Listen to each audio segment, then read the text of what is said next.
Welcome to the Autodromo di Vallelunga. Welcome to the American Festival of Rome, one of the most popular events of the season at this circuit and one of the favoured destinations on the calendar for the drivers of the NASCAR Wheel and Euro Series. 18 laps of racing for EuroNASCAR Pro, 15 for EuroNASCAR 2 around this tricky 2.5 mile, 4-kilometre circuit that presents a lot of challenges across its layout. This one will be action-packed.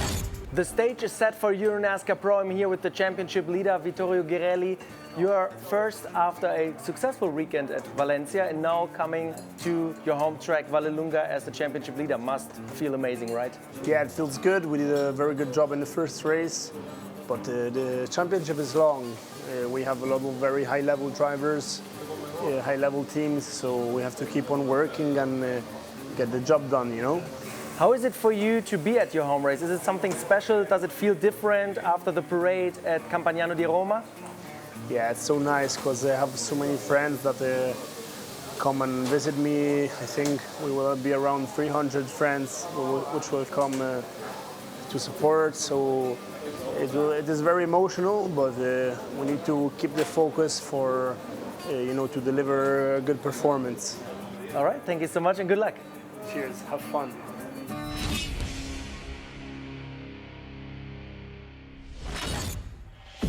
Something tells me that man, Vittorio Girelli, will be having fun here at a circuit that means an awful lot to him, the circuit where he gained his racing license, and certainly a circuit where he's considered the hometown hero. He starts on pole position after a very good qualifying and super pole. He was over half a second clear of everybody else. Driver, start your engine! There is the musician Loco providing the command to start engines. Vittorio Girelli on pole position with Paul Giuffreau alongside him. Downhauer and Goosens on row 2 of the grid. Then it's defending champion Gianmarco Ercoli alongside Luca Lasser. We are ready to go racing then. Round 3 of the season in EuroNASCAR Pro gets underway, and it looks like a good start from both parties on the front row of the grid. But of course, it is Girelli with the inside line into Curva Grande, the long sweeping right-hander. Everyone trying to go 2-3 wide through there if they possibly can, and it seems they've all just about managed it, but it's such a hostile negotiation through these first few corners. Some drivers going out wide there at turn 4, turn 5, but that's just part and parcel as well of this first lap. Everybody just trying to find some track space.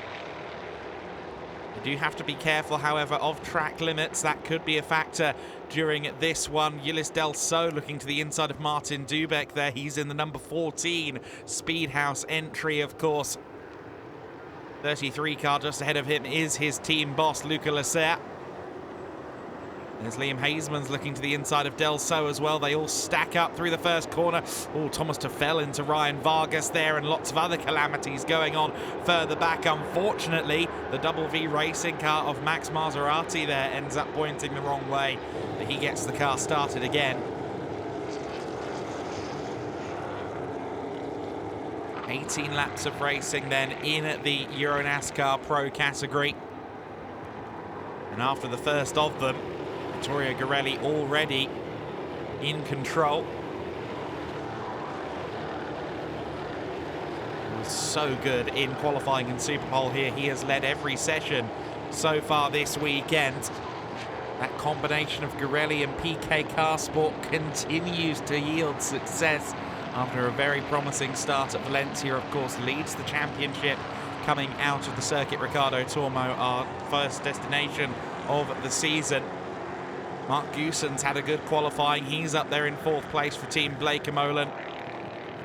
Just chasing down Tobias Downhauer at the moment. Downhauer, of course, for the promotion team.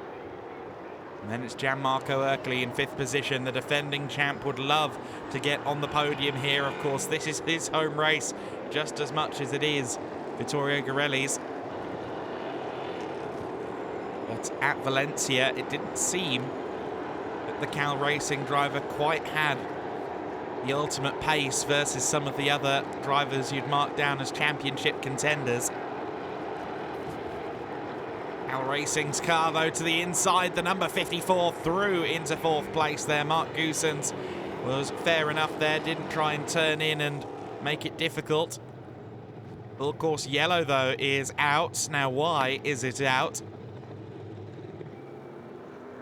Getting a look back here, this was Del So with some damage by the looks of it, but Tefel was the one who ended up in the gravel. So a few parties that got into contact and drama on the first lap had issues, and the net result was the necessity of a recovery from the sand pit. The full course yellow board is withdrawn. We go racing. Downhauer jumped Giffro, and Erkeli was even quicker still, as was Lasser. They all group together as they go through turn 8. They try and find some space, and oh goodness me, Downhauer goes bouncing across the sausage curbs there on the exit of turn 8, and that will have been a very uncomfortable ride for the young German. It's knocked him down a number of positions, and look at how close everybody is now. Garelli actually made up time early on in the full course yellow. I think his limiter might have failed to activate, so what he's done is backed himself into the pack to try and balance things out, but now he's got Gianmarco Erkeli right there behind him. Erkeli second, then it's Lasser in 3rd place. Goossens still there in 4th position. Then it's Martin Dubeck, the current EuroNASCAR 2 championship leader, running 5th. And Giuffro rounds out the top half dozen. Downhauer will be very disappointed to be down there in 7th place now. But the 8-car train, rounded out by Liam Hasemans, goes across the line. Such a spectacle to see these cars go through Curva Grande, right on the limits of adhesion. These cars with limited aerodynamic properties. There's not much in terms of downforce to be found off of the splitter or indeed the rear.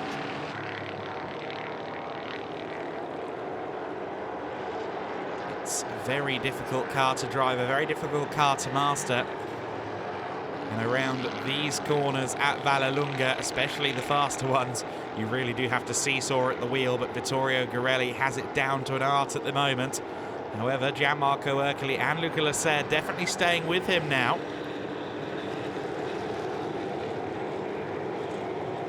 EK Car Sport will be watching on with bated breath. Martin Dubeck investigating Mark Goossens here for 4th position. Dubeck has looked very good so far this year in EuroNASCAR 2 and is looking to add some strong results as well to his EuroNASCAR Pro season, hounding the rear of the Goose, the driver with 35 years of top-level racing experience. 72 car that, of course, was driven last year by Vittorio Garelli and was in for a championship bid, of course, last year. So Goossens knows he's got the equipment underneath him. Martin Dubeck, though, for Hendricks Motorsport, really does seem to have come into 2024 reinvigorated, revitalised. Not only is he proving to be a consistent race-winning force in EuroNASCAR 2, he's right here in the top 5 in the Pro class as well, the 2021 EuroNASCAR 2 champion. Luca Lasser, the most experienced man in the field within EuroNASCAR, of course. Looking to the inside there of Gianmarco Erkeli, and Erkeli lets that happen there. I think realised potentially that Lasser had more pace and that things might get worse if they collided. Looks like Lasser for Speedhouse has the advantage. Of course, he could drag Erkeli up to the rear of Vittorio Garelli if he has the ultimate pace, but you'd be hard-pressed to bet against anyone, or bet in favour of anyone against Vittorio Garelli this weekend. Garelli just looks like he's a cut above here at Vallelunga this time around. Dubeck still not finding a way past Mark Goossens.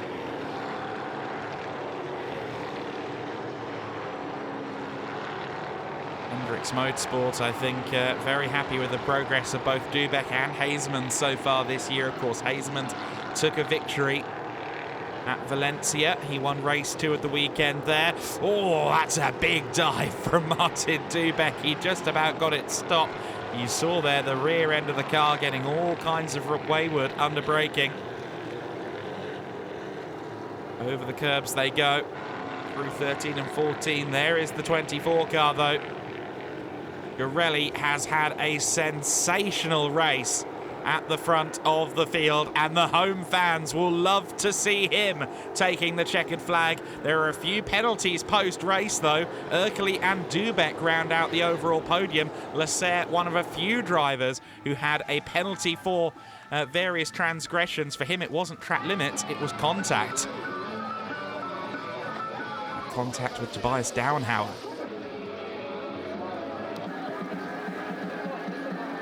Home race, home win. It looked like it was a really easy one for you, except for one little thing, but I will ask you about this later. So first of all, how are you feeling? Good, fantastic to win here in front of so many friends and fans and family. Yeah, we need to get the job done also tomorrow. It was tricky because I have a bit of vibration in the car, but the balance was very good, but it was just very struggle to keep the wheel because it was bouncing a bit too much, but we'll fix it tonight for the race of tomorrow.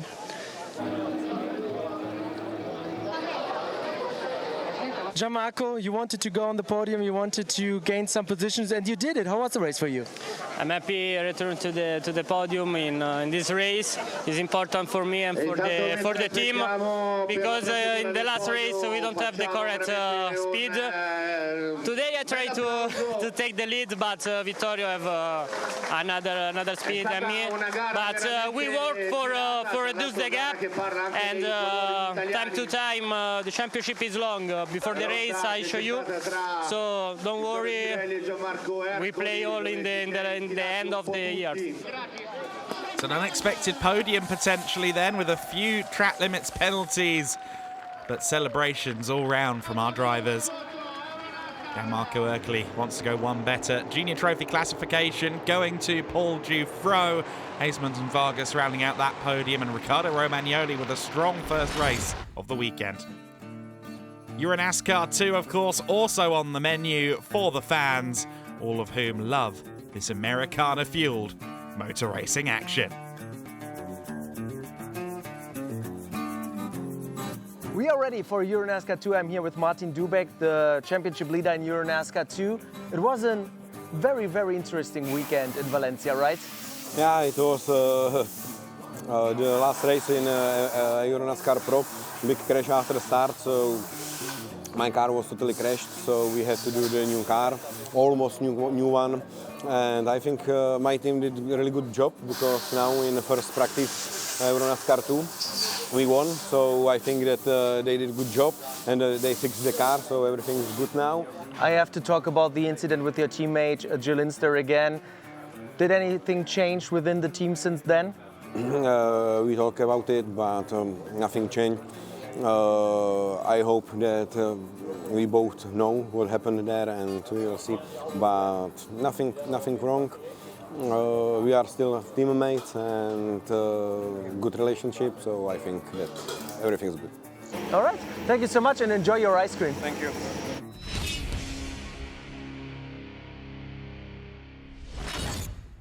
Since we're in Italy, I think that might have been a gelato, not an ice cream, but nonetheless, that is Martin Dubek, looking so much more relaxed this year. He'll be starting this race from third on the grid behind Jill Linster, his Hendrix Motorsport teammate, and Claudio Remeggio Capelli, looking to try and get a podium on the board once again, this time of course for Alex Caffey Academy Motorsport.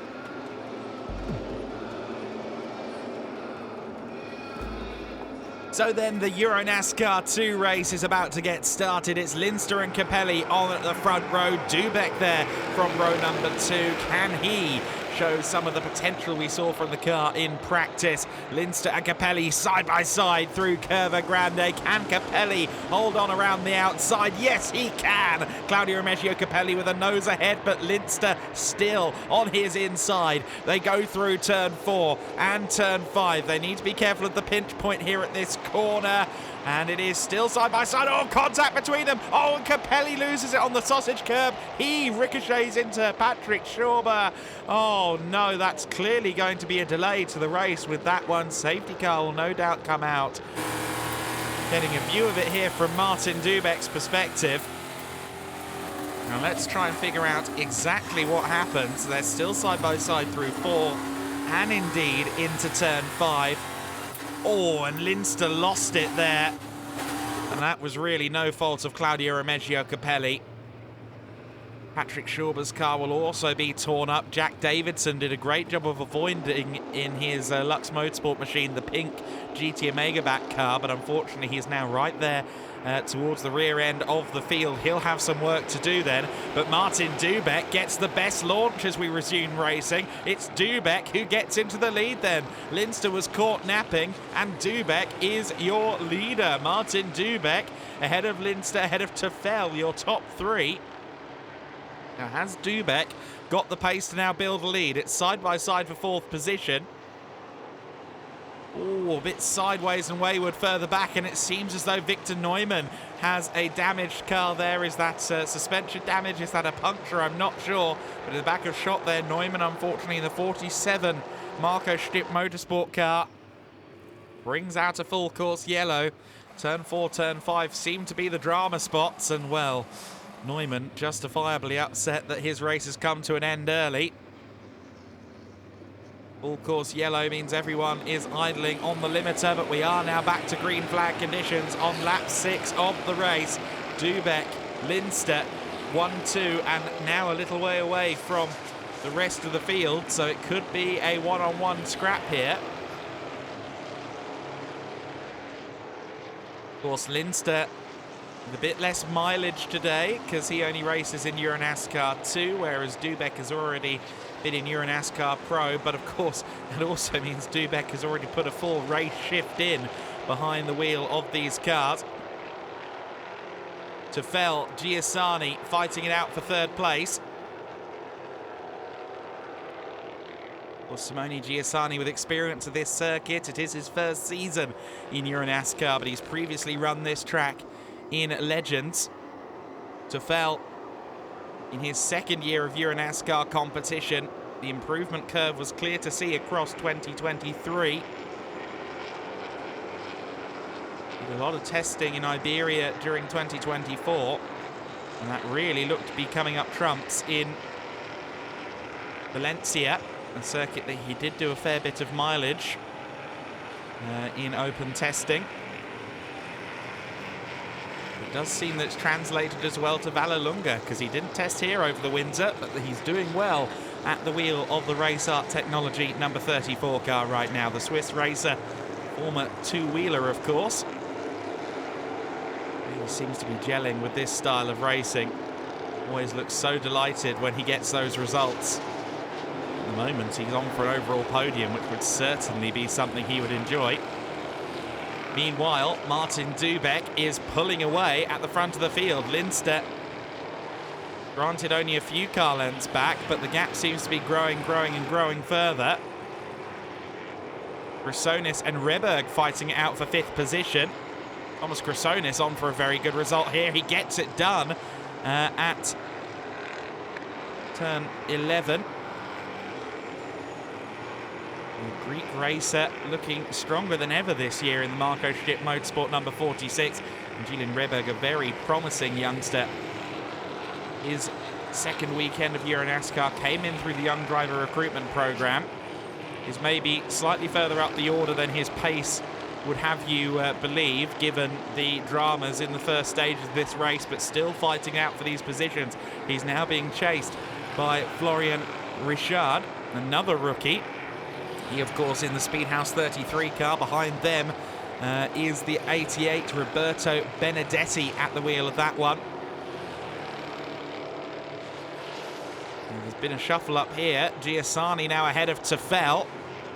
And Vladimiros Siotzis on his return to EuroNASCAR 2 is looking to get involved with the battle for 3rd place as well. Reberg, Richard and Benedetti also fighting out for 6th, and there goes Florian Richard. That's a bit deep into the corner. Can Benedetti take advantage? No.